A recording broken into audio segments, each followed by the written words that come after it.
Hi అండి. ఈరోజు Sunday కదా! సండే మార్నింగ్ టిఫిన్ ఏమో పూరి చేశాను. పూరీలోకి కర్రీ అనమాట ఇది. కర్రీ చేస్తున్నప్పుడు అలా వీడియో తీసుకున్నా. కర్రీ చేస్తుంటే నాకొకటి గుర్తొచ్చింది. చిన్నప్పుడు అంటే నేను 7th పబ్లిక్ ఎగ్జామ్స్ రాశానని చెప్పాను కదా!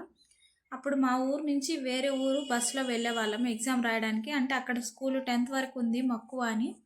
అక్కడికి వెళ్ళడానికి మా అమ్మ వాళ్ళు రోజు రూ. 10 ఇచ్చేవాళ్ళు. రూ. 3 ఛార్జీ బస్‌కి. ఇటు నుంచి రూ. 3 అటు నుంచి రూ. 3. ఆ రూ. 3 ఇటు నుంచి అయిపోయినాక అక్కడికెళ్ళి ఎగ్జామ్ అయిపోయాక అక్కడ హోటల్స్ ఉంటాయి కదా! అప్పట్లో హోటల్స్ అంటే ఏవో చిన్న చిన్నవి. కానీ అప్పటికి అవే చాలా ఎక్కువ. నేను నా ఫ్రెండ్స్ ఎక్కువగా పూరి తినేవాళ్ళం. ఇంట్లో పెద్దగా చేసేవాళ్ళు కాదు. అంటే అంత టైం ఉండదు కదండీ! పొలానికి వెళ్ళే వాళ్ళకి, బిజినెస్‌లు లేకపోతే ఆఫీస్‌లు అలాంటి వాళ్ళకైతే అవన్నీ తెలుస్తాయి. పూరి ఎప్పుడు మా ఇంట్లో చేయలేదు. మా అమ్మకి రాదు కూడా. ఇంకా తెలిసిన తర్వాత నేనే చేసుకున్నా. మా క్లాస్‌లో నేను, మా ఫ్రెండ్స్ ఇద్దరుంటారు. మేము ముగ్గురం ఎప్పుడు అక్కడ పూరి తినేవాళ్ళము. ప్లేట్ ఎంత అనుకున్నారు? రూ. 2. రూ. 2 పూరి తిని, రూ. 2 పకోడీ కొనుక్కొని బస్సు ఎక్కి మా ఊరు వచ్చేసేవాళ్ళం మేము. నాకు ఈ పూరి చేయగానే ఆ టాపికే గుర్తొచ్చింది అసలు.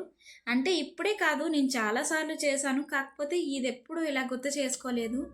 చిన్నప్పుడు మెమరీస్ చాలా బాగుంటాయి కదండీ అసలు. పూరి పెట్టించుకొని మా వాళ్ళందరూ కూర్చొని చక్కగా తింటున్నారు. నేను అప్పటికి బ్రష్ చేయలేదు. నేను తర్వాత తిన్నాను. వాళ్ళ ముగ్గురు తింటున్నారు. తర్వాత బ్రష్ చేశాక నేను కూడా తినేసా. తర్వాత ఒక చిన్న ఫంక్షన్ ఉంటే బయటికెళ్ళాము. అక్కడి నుండి వచ్చాక సడన్‌గా మా ఆయన మా బాబుకి 2, 3 డేస్ నుంచి అంటున్నాడు, స్విమ్మింగ్‌కెళ్దామా తీసుకెళ్ళనా అని. సరే అని ఇక కొత్తగా మా ఇంటికి దగ్గరలోనే ఉంది స్విమ్మింగ్ పూలు. అక్కడికి వెళ్ళాము. మా పిల్లలు బాగా ఆడుకున్నారు. చాలా బాగా ఎంజాయ్ చేశారు ఇద్దరు. చిన్నాయన వీడియో మా ఆయన ఫోన్‌లో ఉంది. నేను అది పంపించుకోలేదు. ఇది నా ఫోన్‌లో తీసిన వీడియో అనమాట. మా వోడైతే ఫుల్ హ్యాపీ, అసలు మామూలు హ్యాపీ కాదు. గంటకి 120 రూపీస్. గంట అయిపోయినా కానీ ఇంకా రాలేదు. ఇంకో 10 మినిట్స్ ఎక్స్ట్రానే ఉన్నాడు. ఇక్కడే ఉండిపోదాం, రేపు వెళ్దాంలే, ఈరోజు వద్దు అంటున్నాడు. మళ్ళీ వద్దామని చెప్పి తీసుకొచ్చేసాము. వీడియో నచ్చితే లైక్ చేసి ఛానల్ని సబ్స్క్రైబ్ చేసుకోండి.